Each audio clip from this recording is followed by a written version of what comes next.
প্রথম যে সমস্যাটা হয়েছে জাতীয় ঐকমত্য কমিশন অথবা যেসব কমিশন তৈরি করা হয়েছিল, বিশেষ করে নির্বাচন, রাষ্ট্র, এসব বিষয়ে তারা পরিধিটা এতটা বাড়িয়েছিলেন যে পুরো বাংলাদেশে ওলটপালট করে ফেলবেন, সংবিধান বদলাবেন, ব্যবস্থা বদলাবেন, সব কিছু। সুতরাং প্রথম একটা ভয়ও তৈরি হয়েছিল যে কি করে। পরবর্তীকালে এটি জাতীয় ঐকমত্য কমিশনকে ধন্যবাদ জানাবো যে তারা বাস্তবতার নিরিখে সরে এসেছে অনেক ক্ষেত্রেই। সেটা এনসিসি থেকে শুরু করে অন্য অনেক বিষয়েই তারা মনে করেছে। যেমন প্রথম কথা হয়েছিল তো যে সংবিধান সভা হবে, সংবিধান সভা না জাতীয় সংসদ।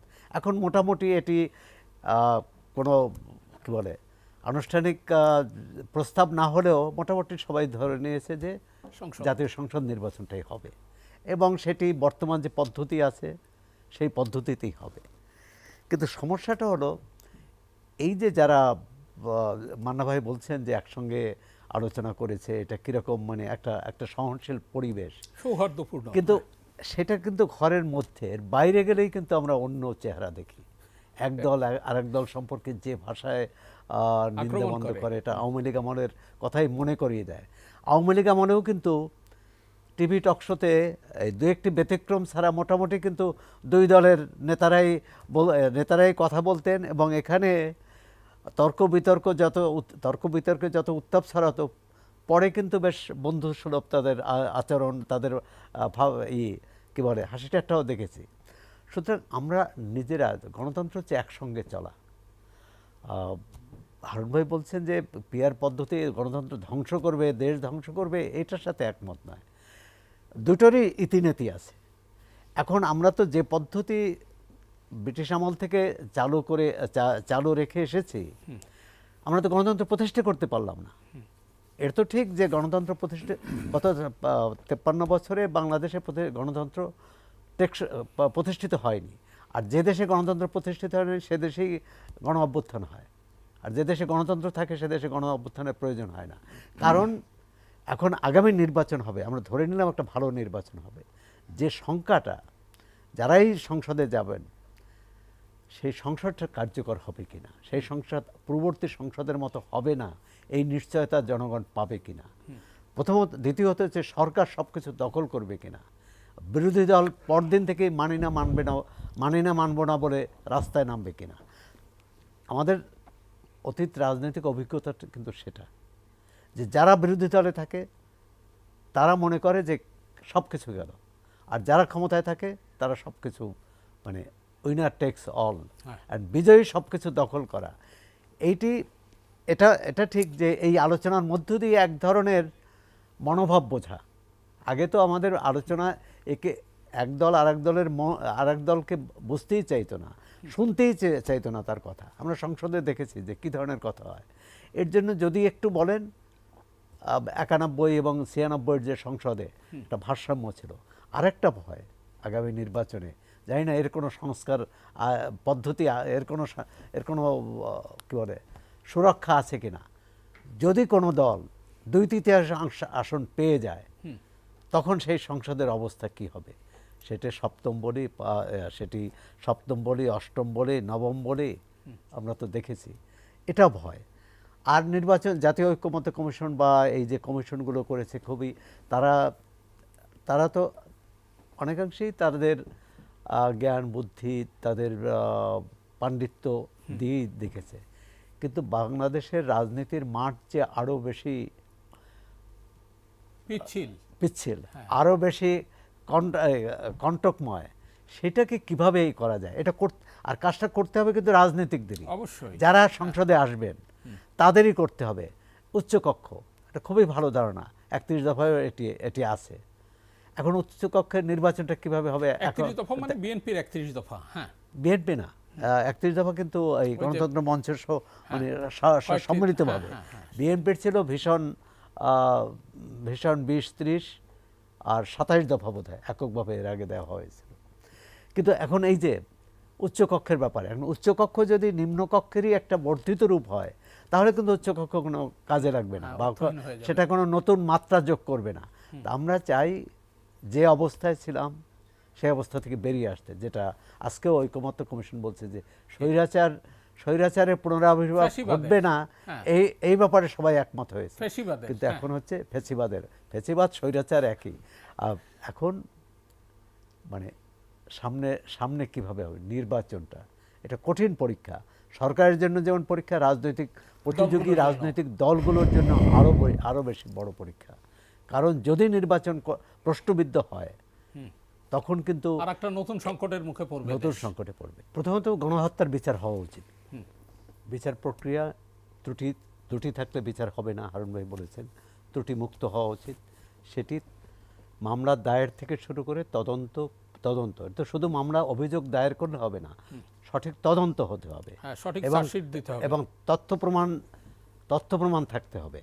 এখন যেভাবে গয়রহ হত্যা মামলা হয়েছে, সাংবাদিক, আইনজীবী, শিক্ষক, লেখক, পথচারী মানুষ, সাধারণ মানুষ, সাধারণ মানুষ হয়তো না, রাজনৈতিক কর্মী, নেতা কর্মী, কিন্তু আবার একই হত্যা মামলায় একাধিক মামলা হয়েছে।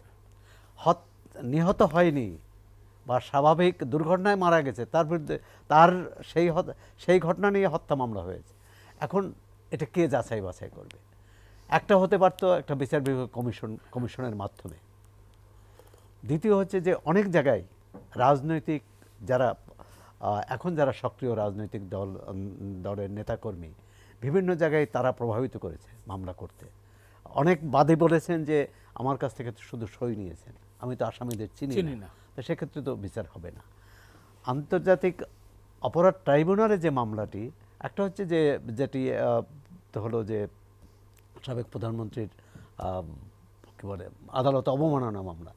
আদালত অবমাননা মামলা অনেক মামলা ইতিপূর্বে হয়েছে এবং অনেকগুলো, কিন্তু মূল যে মামলা এবং যে মামলাটি এই যে তিনজন আসামি, যেখানে সাবেক প্রধানমন্ত্রী, সাবেক স্বরাষ্ট্রমন্ত্রী এবং সাবেক আইজিপি রাজসাক্ষী হলেন। রাজসাক্ষী কিন্তু রাষ্ট্র রাজি না হলে হতে পারে না। তো এখন আমাদের রাজসাক্ষীর আরও নিশ্চয়ই অনেক ঘটনা আছে। আমার দুইটা মামলার ক্ষেত্রে বলবো। 69 যে আগরতলা ষড়যন্ত্র মামলা, সেখানে রাজসাক্ষী হয়েছিল এবং রাজসাক্ষীদের দিয়ে যে বক্তব্য বলানোর চেষ্টা করেছে, পরবর্তীকালে সেটি কিন্তু বলাতে পারেনি, যে কারণে ওই মামলাটা নাকচ হয়ে যায়। আরেকটি হচ্ছে ঢাকা বিশ্ববিদ্যালয় মহসিন হলের 7 হত্যা মামলা। সেখানে রাজসাক্ষী ছিলেন, 2 জন রাজসাক্ষী ছিলেন এবং পরবর্তীকালে তারা বিদেশে চলে যায়। অর্থাৎ তাদের দিয়ে এই হত্যাকাণ্ডটা ঘটেছে এবং যে কারণে দেখলাম এই শফিউল আলম প্রধান সহ মৃত্যুদণ্ড কারো হয়েছে বলে মনে হয় না, যাবজ্জীবন হয়েছে, বিভিন্ন মেয়াদে সাজা হয়েছে। সরকার বদলের পর কিন্তু বেকসুর একে বেকসুর করেনি, খালার দেওয়া মানে ক্ষমা করা হয়েছে, মানে তার দণ্ড মওকুফ করা হয়েছে। এখানে হয়তো দণ্ড মওকুফের প্রশ্ন আসবে না, কিন্তু এই রাজসাক্ষী হয় মামলাটা নিয়ে অনেকে যেমন তথ্য প্রমাণের ক্ষেত্রে বলবে যে যেহেতু অভিযুক্ত নিজে বলছে যে আমি অপরাধ করেছি, এটা হচ্ছে যে মামলার পক্ষে মানে আসামের শাস্তি পাওয়ার পক্ষে একটা বড় যুক্তি বা বড় প্রমাণ। আবার একইভাবে মামলাটা প্রতিষ্ঠা করার ক্ষেত্রে প্রমাণ। কিন্তু একইভাবে যখন একজন আসামি নিজের দায় স্বীকার করে, যদি নিজে আত্মরক্ষার জন্য দায় স্বীকার করেন, তাহলে অর্থাৎ তিনি দায় স্বীকার করে যদি রেহাই পেয়ে যান, তখন কিন্তু এই মামলা নিয়ে প্রশ্ন আসবে, মানে বিতর্ক হবে।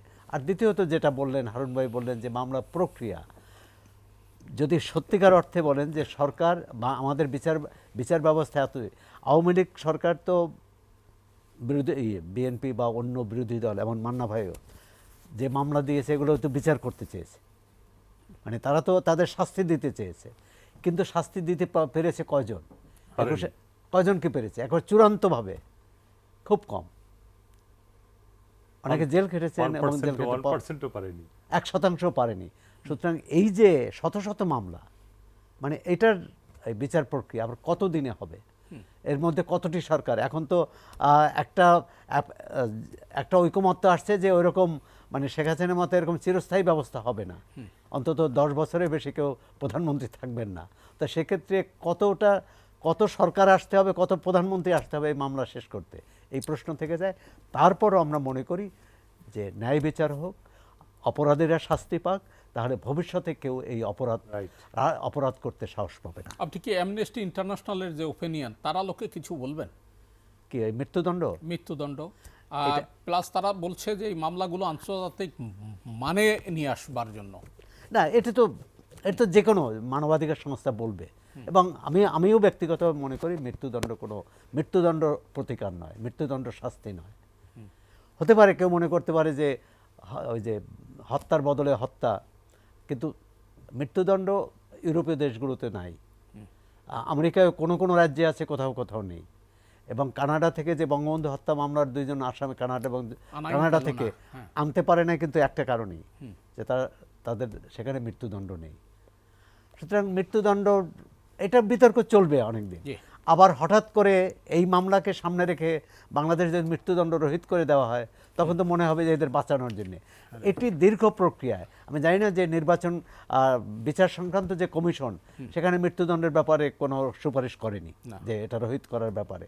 তো এটা এই বিতর্ক চলবে। অ্যামনেস্টি ইন্টারন্যাশনাল বা আরও অনেক আন্তর্জাতিক সংস্থা সেটি বলবে। তবে আন্তর্জাতিক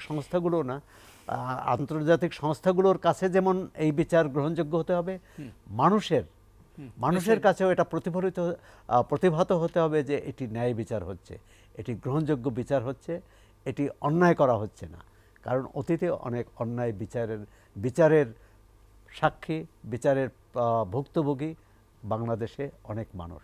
সুতরাং তার পুনরাবৃত্তি না হয়, এবং আমরা সব ক্ষেত্রেই একটা দৃষ্টান্ত স্থাপন করতে চাই, ভালো দৃষ্টান্ত, ভবিষ্যতে যারা যেটা অনুসরণ করা। আমরা একটা ন্যায্য বাংলাদেশ চাই, একটা সত্যিকার অর্থে বৈষম্যহীন বাংলাদেশ চাই, এবং যে বাংলাদেশে শুধু 1 কোটি ভদ্রলোকের জন্যে সমস্ত সুযোগ সুবিধা থাকবে না, 17 কোটি মানুষের ন্যূনতম যে মৌলিক অধিকার সেটা নিশ্চিত হবে।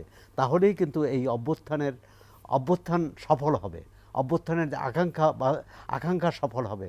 আর না হলে কিন্তু বাংলাদেশ যে অবস্থায় 5 আগস্টের আগে যে বাংলাদেশ ছিল, হয়তো নতুন আমরা চেহারা বদল দেখব, মানে কুশীলব বদল হবে, কিন্তু বাংলাদেশের চরিত্র বদল হবে কিনা, বাংলাদেশের যে রাষ্ট্রের চরিত্র বদল হবে কিনা, শাসন ব্যবস্থার চরিত্র বদল হবে কিনা, যদি সেই প্রশ্ন থেকেই যায়, আমরা আশা করি বদল হবে। না হলে এতগুলো মানুষ আত্মদান করলেন কেন?